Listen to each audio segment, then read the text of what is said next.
So today I want to talk a little bit about smoothies and what makes a smoothie healthy and what makes a smoothie not healthy. And although we could talk about this topic for probably a half hour or an hour because there are so many benefits, we're just going to focus on one aspect in particular.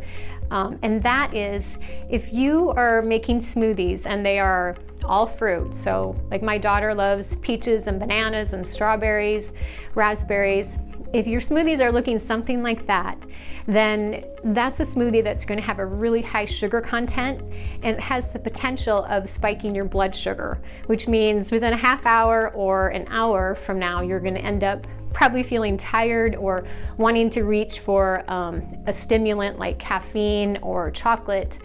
And although fruit has a lot of vitamins and does have fiber and minerals, we want to try to balance our smoothies so that we have other things that aren't going to spike the blood sugar, like green leafy vegetables. Green leafy vegetables are really great for adding to smoothies because one, people don't like to eat them by themselves, and so you can kind of sneak them in smoothies, especially spinach, because it has a it doesn't have a strong taste. Kale may have a little stronger taste, but that too, thrown in a smoothie, is going to be a lot easier to eat for some kids in particular. And I brought two books today, and they're by a Dr. Goldner. I'll show you here a second. And the reason why it's so fascinating is, so Dr. Goldner, she basically has her whole practice on reversing autoimmune conditions and helping any chronic disease process, reversing those through smoothies.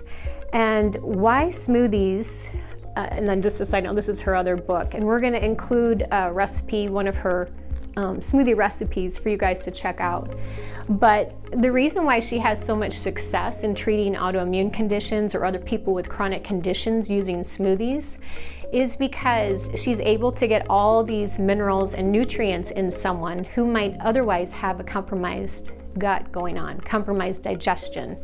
And so when we have a smoothie that's already, the blender has masticated all the leaves and everything for us, it allows a much easier way of digestion. So digesting food takes a lot of energy, and when we're already in a weakened state of physical health, a smoothie or even things like soups are a lot easier for the body to digest and assimilate the minerals and nutrients we need from there. So next time you're going to make a smoothie, I suggest making sure you have protein in there, some level of a healthy fat, along with the fiber, so that you don't have too high of a sugar content. And what do I mean when I say a healthy fat? Well, that could look like adding frozen avocados to your smoothie. You could add some chia seeds, or you could add some flax seeds. Those are both really high in omega-3s.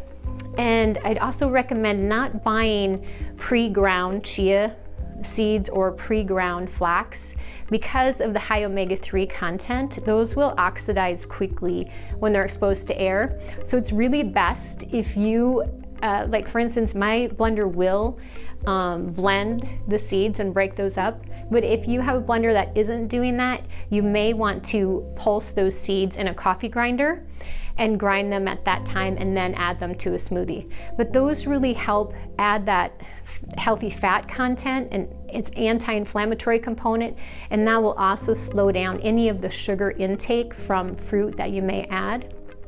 And also along with that, they contain some protein. So doing that or adding, say, a nut butter would also slow down sugar uptake and just create a more balanced smoothie. So we're going to include that, and just feel free when you do make smoothies, you can add variations to whatever. So like I said, adding chia seeds, adding other vegetables, carrots, anything you can think of. You can kind of throw the kitchen sink at it sometimes. I often will add the different powders, acai powder. I'll add camu if I feel like my health is kind of running down, because camu is a powder that's really high. Well, it's a berry, but you can get it in the powder, and it's really high in vitamin C. So have fun with smoothies, but make sure they're balanced so they're not spiking your blood sugar.